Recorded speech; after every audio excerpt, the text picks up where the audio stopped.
I'm Dave Vanz with the Orlando Life. We're here at Synapse Orlando 2022, and we are sitting here having a conversation with Rose LeJiste. Yes. Nailed it, right? Rose, why don't you introduce yourself, who you are, what do you do? Tell people about yourself. All right, I am Rose LeJiste. I'm born in Miami. I am the proud oldest daughter of Haitian immigrants here to America. First born here. Raised in Delray Beach, Florida, came to Orlando to go to college at UCF.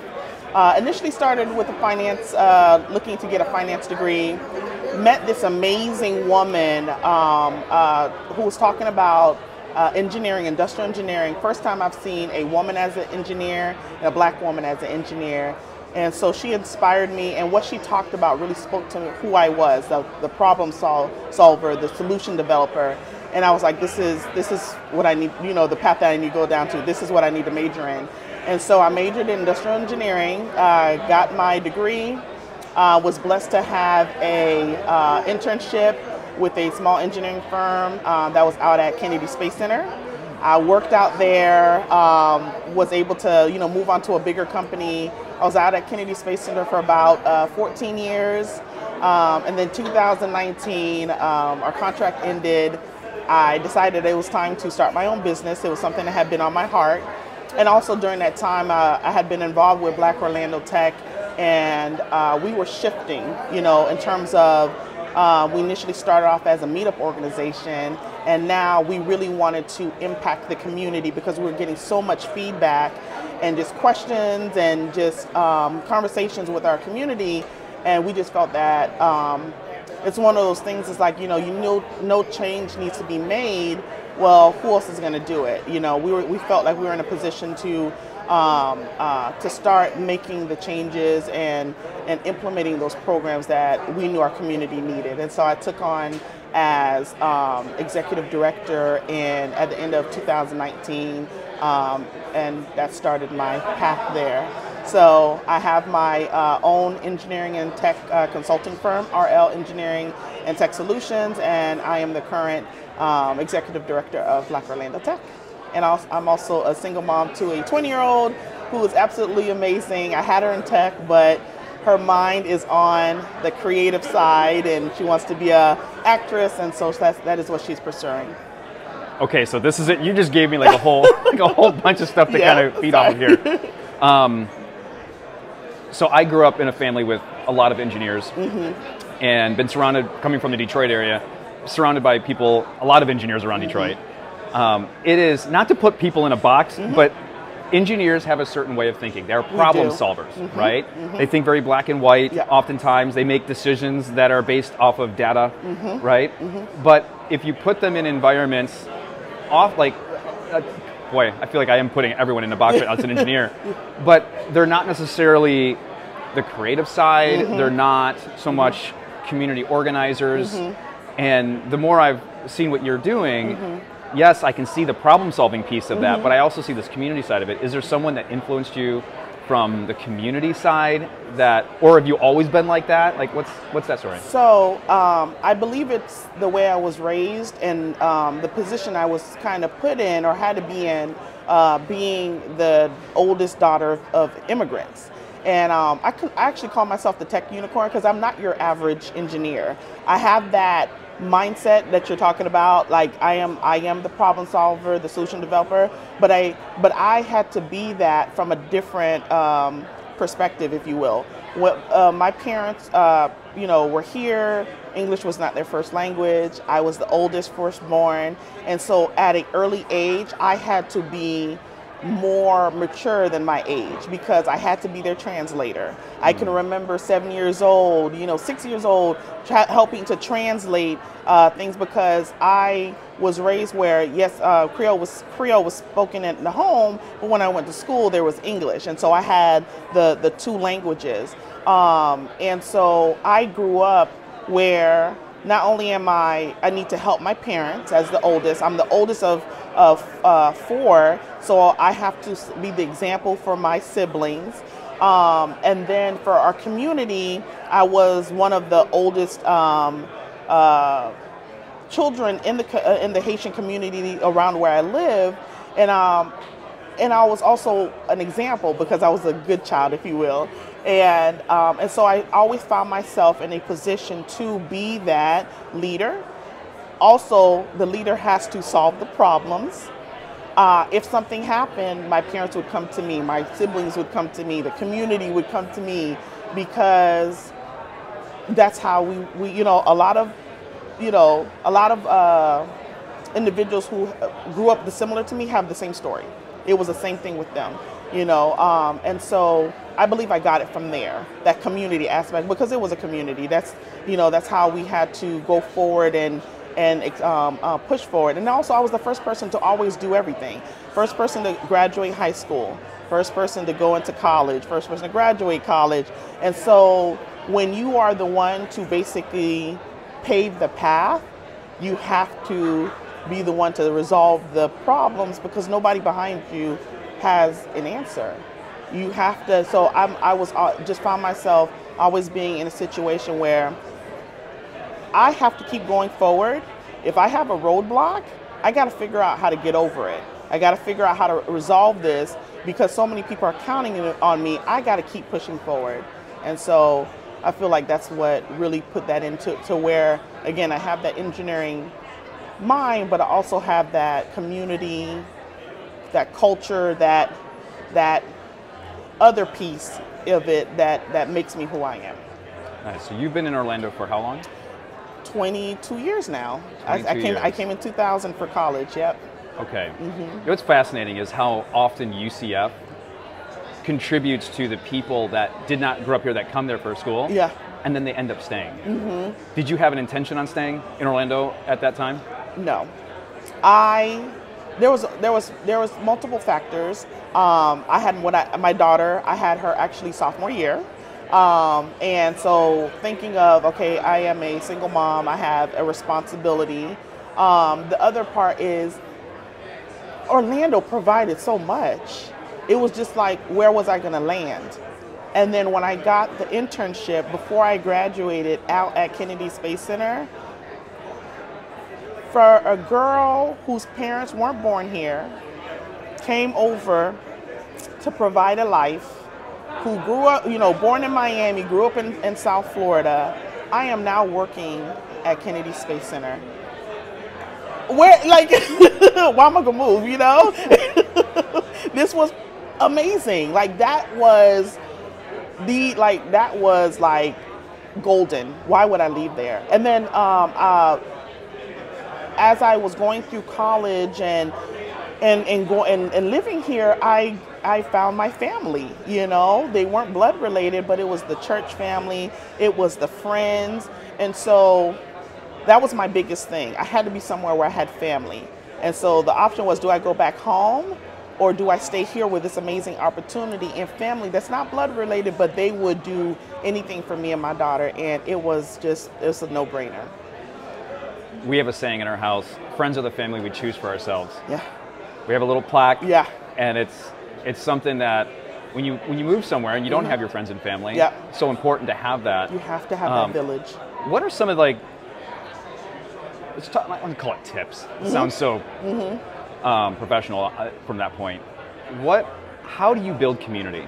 How do you come into a place and start putting yourself in a position to find the people that you're connected to? The first thing is that you have to be open to the connection. If you are closed off, if you have a wall up, it's going to be hard. You'll have people who will go out of their way to try to break down that wall, but there's so much that they can do. So the first thing is that you got to put your walls down. You have to be open to whatever connection, authentic connection is going to happen.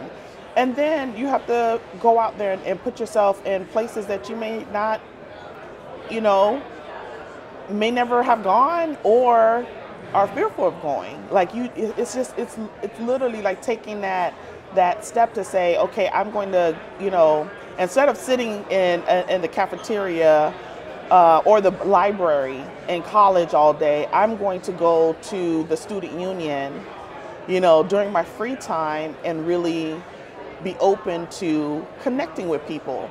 That's how I met people. Or if there's an event, going to an event, maybe that you've never been, you probably will go by yourself. I think that's one of the things a lot of folks are like, well, I don't want to go by myself. Go by yourself. Obviously be safe, but go by yourself. You're a different person when you're by yourself and you're kind of vulnerable versus when you're with your friends. Because when you're with your friends, you kind of close off. You're like, you have your friends. I don't need anybody. I'm not. But when you're by yourself, you're like kind of like, okay, you're open to communicating and connecting with people more. And so I think those are the key, is be open and go do those things that you would never do.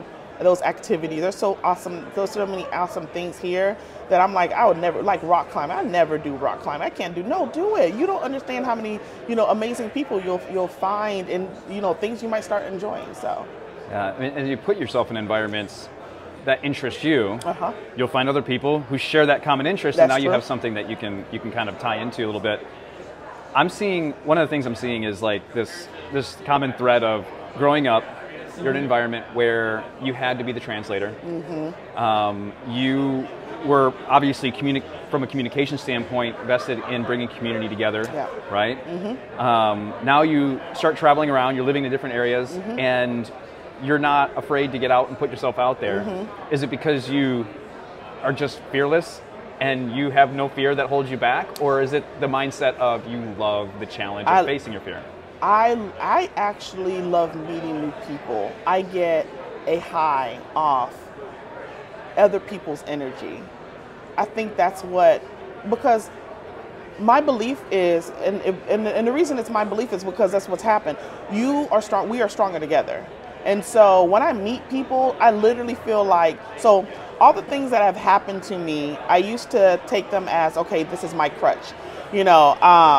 I'm female, I'm black, I'm a child of immigrants, I'm a single mom. But as I went through life, I actually, I'm the mindset now that those aren't crutches, those are my superpowers. And so every time I meet someone, I feel like they're adding to my superpowers and I'm adding to theirs, and we're like this super team. It sounds crazy, but literally that's how I feel. Like every time I meet someone, I key in on their gifts, and it's like, okay, that's this person's gift. How can I assist them, and how can I amplify them so that way their gift is amplified and we can really benefit the community. That's why I love meeting new people. And it's like, it never gets old. It's not like you meet the same people all the time. I meet people, I'm like, man, never met this type of person before, never gotten this energy before. And so that's what has me going out and meeting people. I just love people. I love people. I'm a smiley person. I'm like, I crack jokes, but as many negative things as this world has, we have to, I feel like, put more positive stuff in there, and that laughter, that community, that relationships. I think that's what's important, and so that's what I love doing. You don't sound anything like an engineer. Right? I tell everybody, every time I talk to kids, I'm like, I'm not your typical engineer. And I like that. Like, it's, we gotta break that. We have to break that mold, and we have to break that thought process that, oh, this person, this position or profession looks like this. No, it doesn't. I love it. You're an extrovert. Yeah. And the way I define that is where you get your energy from and where you burn your energy. Yeah. I get my energy from being around people. Yeah. I don't even necessarily have to talk. Yeah. Just being around, movement, seeing people. Yeah. I'm gonna date myself going to the mall when I was younger, right? to hang out. Yeah. Like, I could just sit there and watch people and be energized by that. But then I also like being alone, having some time alone. Yeah. But if my tank is empty, I can't be alone. I need that energy from people. So we're the same. I keep trying to figure out what the exact term is. So I'm a introverted extrovert or extroverted introvert. I don't think there is. I think it's one or the other. It's one of it's just a matter of where you get your fuel from and where you burn it. Yeah, because I go on empty and then I have to be by myself. Like, I like my alone time. Where do you recharge? Home. Okay, so you might be an introvert, but you enjoy... I do. My son, he's 19. When he was like 11, he had a friend over, and I come in... I see his friend playing video games, and I go, where's Ethan at? Yeah. Oh, I think he's in his room. Like, okay. 45 minutes later, I come back. He goes, Ethan come out of his room yet? He goes, no. I go in there, and he's laying on his back staring at his fan. Now, as long as I've known him for the 11 years, he's been social. Yeah. He would come out with me to do promotions for my business, and I just never saw him as an introvert. Yeah. And I was so mad. I'm like, you left your friend hanging out there, you know, like how could you do that? Yeah. And then that evening it hit me, and I went, oh my gosh. He needed to recharge. He's an introvert, you know? Yeah. That's fascinating. Let's talk about Black Orlando Tech. BOT. Yeah. I like that, BOT. Yeah. And I love the logo too. Okay. Tell me about this. How did you get connected to it? What is it all about? So BOT initially started off in 2016 as a safe space. There were a lot of things happening in the tech community, and our founders, our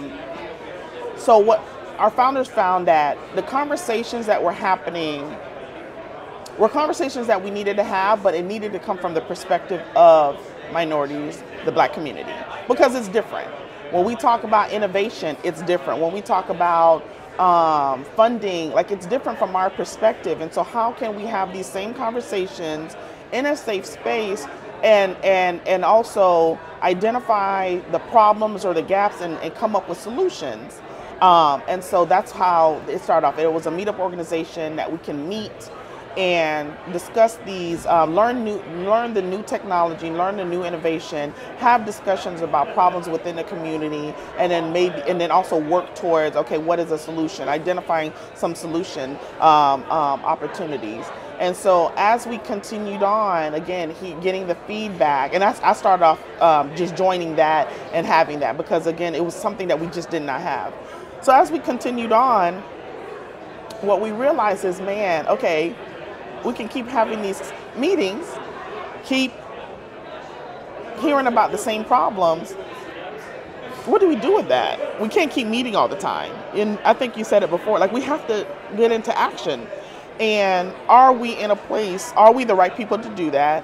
And are we in a place that we can do that? In 2019, we decided that, okay, that's kind of where we needed to be. At that time, our president was Tiffany Spencer, and our founders, Mike Felix, Josh Walker, and they decided that, okay, we're going to go from a meetup organization to a nonprofit. And as we go into becoming a nonprofit, here's our mission, here's what our objective was. Our main objective was to get, I think it was like 10,000 minorities into tech by 2025. That was our lofty, huge goal. How's that going? Right, great. Because so the pandemic. It's hard to say, but everyone, you know, the pandemic, we thrived in there because it allowed us to expand our reach. Before, as a meetup organization, we were meeting up with those within the community here. The pandemic allowed us to pivot onto the virtual scene, and man, it exploded because people were connecting to BOT everywhere now. They're hearing about what we're doing. Like you didn't need to be in Orlando to see our webinar on, you know, emerging tech, you know, and then just open doors. And so, you know, coming back, or I don't even know, can you say we're coming out of it? Coming out of the pandemic, we've created these relationships and these partnerships. That's like we can't go back to being just the Orlando, like, you know, even though we're called Black Orlando Tech, we can't go back to just it just be the Orlando community. Like we're really expanded, and folks are hearing and participating with us in our programs from all these different places. And so that's what's making it, that's why we're reaching our goal, because we've expanded our reach. So, how do you see the future of tech and innovation in Orlando? Oh my gosh, I'm so excited. Like, I feel like we're finally focused, because there's so many things going on, but everything was happening in silos. And I feel like we're starting that path to creating the web, the connections that needed to happen So we're all working together. It's no longer silos anymore. You know, these people are not off here doing what they're doing, and then we find out in the newspaper. You know, that I used to find that crazy. How can I live in Orlando and not know that this is happening down the street from me in Research Parkway, or happening here in, you know, the Tech Grove? Like, we need to know, and we need to be combined and working together, even if it's just supporting. You know, someone has an event, we need to support at the minimum, you know, attend, cheer them on. And so I feel like that's what's happening. We're starting to connect, you know, we're starting to have these partners and these organizations and these events like Synapse where everybody is connected. We didn't have that before. And so I'm excited because once we connect and we work together, I think that's going to be huge. What can we create together versus these multiple silos? A lot. So, yes. Why is Synapse so vital to Florida's innovation community? I believe that they are connecting the innovation community. They are, and I've told them that, I said they have the opportunity and the potential to be that connecting force.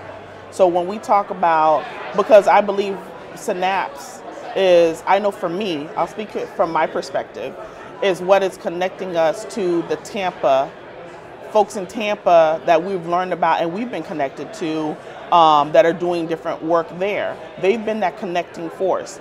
And the same thing that now they're connecting with Miami. So all of a sudden we hear about Miami, but have we really been connected? We hear about things that are happening in Tampa, the new things that are happening in Jacksonville, and the different places in Florida. I feel like they are connecting because they've put their offices and their people in these different areas, and now they're creating events like this where we all can attend and we're learning about each other. And so that's why I think they're vital. Like, we need that organization that's gonna, because it's a lot, it's heavy, you know.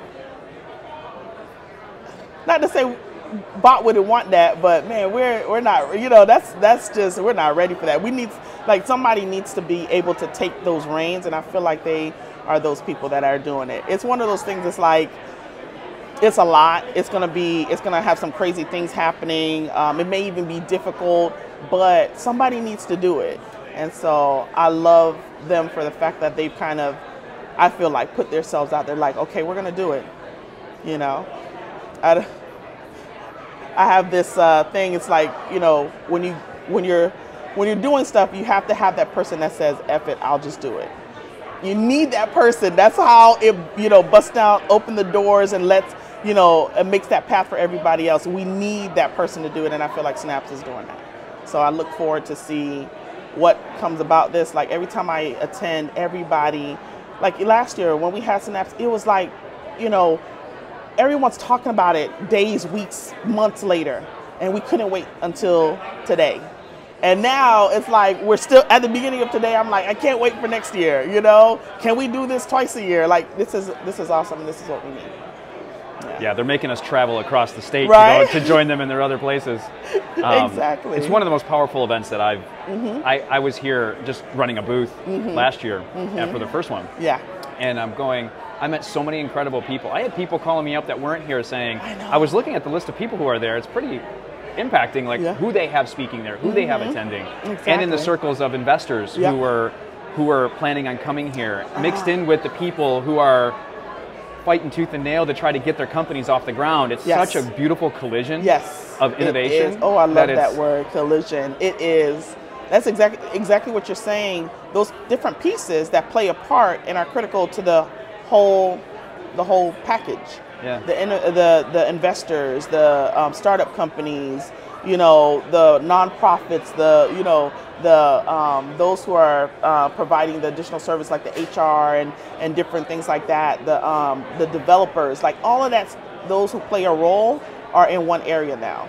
And where else have we had that happen? I know we have some smaller at this level, and I this is what I can think of that connects all of that in Florida. So. Now you have some upcoming changes. Yes. Happening. Yeah. Can you talk about that? Yeah, I can. So this will be my last year as executive director. I've been executive director for about a little over 2 years now. And the reason I made this decision is because I have my own company, which I have, I have but so much capacity when of the things that I do, and I do a lot of things. And I've had to obviously limit myself in certain areas, and one of those was my business.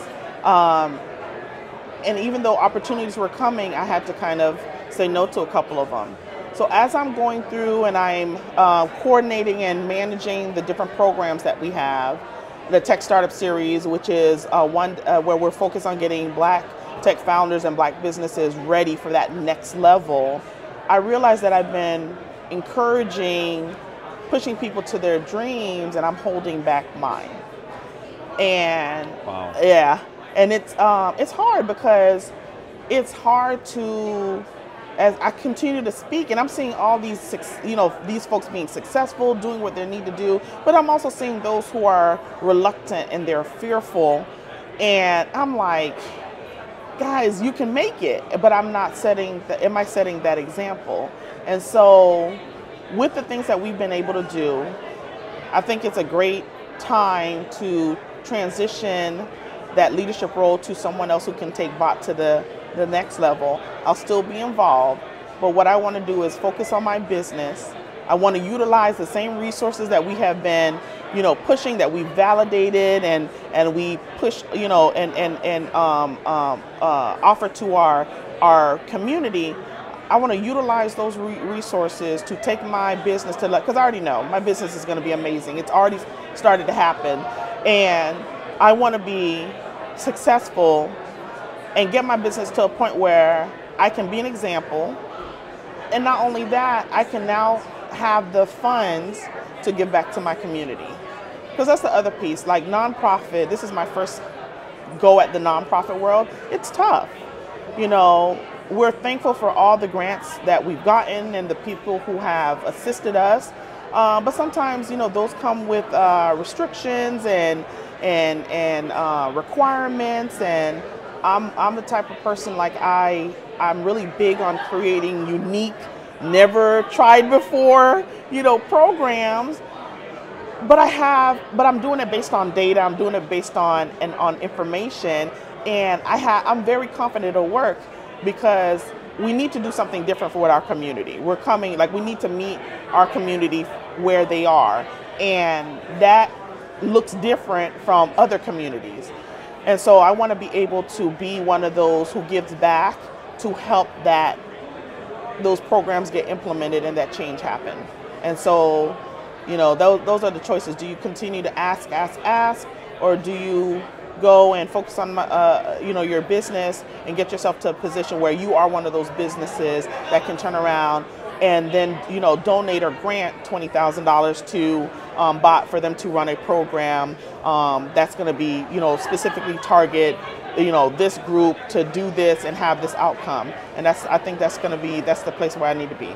So you can't help others if you're not taking care of yourself. And that's exactly. with everything. It's not just business. It's everything. Not just community. It's everything. Exactly. You have to put the breathing mask on yourself. You have to. And so that's what I've been thinking about, and I think that's the time. It's the time for me to do that. So I'll still be involved, but just not in the leadership, in the executive director role. And then I'll just focus on building up my own tech startup and pushing that forward, and also impacting the community in another way, which is building, providing jobs, and then also being in a place where I can also provide funding to other nonprofits. So tell me about RL Engineering. So what is it? So RL Engineering, we are a consulting firm, and what we specialize in is advanced data analytics, process analysis, process improvement. We do performance management, reliability engineering, and then we also support proposal and RFP support, and also help businesses get certified as an enterprise, and those enterprise certifications that help them either work with government agencies or maybe work with bigger corporations. And so those are the things that we do. Our primary clients right now are government agencies, government contractors, and corporations. And like ultimately we're a solution developer. A company comes to us and says, we have problem X. We don't know why. We don't know where it's coming from. Don't know how. We need you to come and help us. And we implement, do a discovery, identify where that issue may be coming from, collect the data, find a solution, and then implement that solution. And our biggest thing is that we take a holistic view on, that's our approach, that holistic view to see how the pieces play into each other, create that, and then break it up to see where those issues are coming from. And so that is what we do. Yeah. 2 more questions for Yes, you. yes. I'm sure there's like 1 or 2 people that missed the memo that Synapse was happening. Right. So there's some people out there, Uh-huh. and there's more of Orlando than just what we see here. Uh-huh. What would you say to others if you had a chance to grab a microphone and just speak out and everyone in Orlando hears you? Yeah. What would you say about Synapse to them? If you have the chance, you need to attend Synapse. And it doesn't matter, like a lot of folks think, oh, I have to be a tech startup. No, you don't. You can be a professional. You can be interested in tech. I think Synapse is for anyone. If you like tech, if you want to see what's happening, if you just are like interested in tech and you want to see what the different companies in Orlando and around in Florida are doing, this is the place to do it. I mean, you can walk to each booth and you see what these different individuals are doing, their services that they provide. I think anybody who attends will get something out of it. There's no way that you can walk into Synapse and walk out and say, didn't get anything. Yes, you will.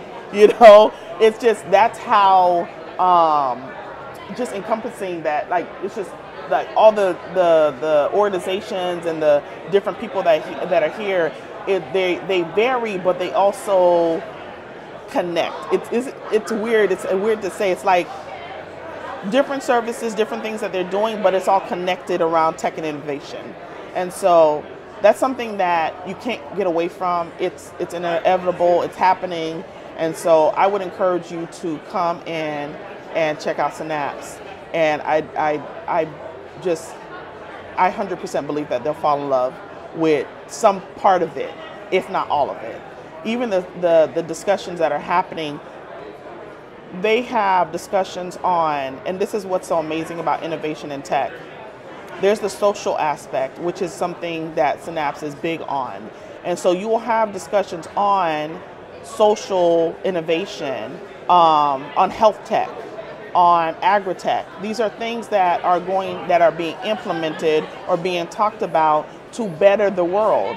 When we talk about agri-tech, we're talking about how can we use technology to create sustainable living or sustainable ecosystems, create more food, have clean water. Like, how can that, you know what I'm saying? Like, that all is what we need, that all affects us. And so even those type of conversations are happening. That's why I think that anybody who comes to Synapse will find something here.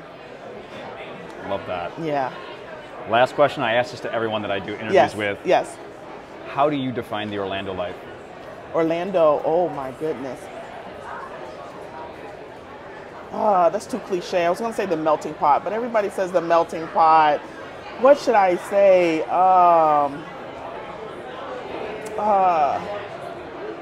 Orlando is the place of opportunities, and not just work opportunities, but building your community, opportunities within your personal life, your professional life. It's just a place of opportunities. Like, there's something for everyone. You have the art piece, you have the innovation piece, you have the hospitality. Like, we literally have everything here. That's what I love about Orlando. It's not just one thing. Everybody thinks it's Disney. It's not just Disney. It's not. It's so many other stuff that is out here. We have a whole medical, focus and area and things that we're doing on that side. We have agri-tech that's happening. We have innovation, metaverse. Like, it's everything. So it is the melting pot. I can't get away from that. But it's literally all this stuff that's happening, and the other thing about it is, you don't have to come and just focus on one. you can flow into others. And that's why when I talk about being unicorns, one of the things I think about being unicorns is being well versed and even experts or knowledgeable about multiple areas, because they play a role. They're all connected. And so you can like innovation and be in hospitality, or you can do tech and the health part. So there's just so many different opportunities, and you get to create them. So that's the biggest part. Land of opportunities and a melting pot that you get to create your own recipe and how it looks. So that's it. I love it. Well, I have to say, like, listening to your story and kind of like how you're wired, you have one of the most beautiful minds, and just the way that you pull it all together, that you're actively recognizing problems and then taking action to solve them, but then socially being the energy that brings it all together. Like, that's a lot of work. Yeah, it is. And it is everything that you're doing, and I don't even know all the details of everything that you've done, regardless of whether you're stepping down, but now how you're going to contribute to that differently, more effectively. I applaud you. Thank you. I appreciate it. Thanks for doing this. Yeah, thank you for having me. This was awesome.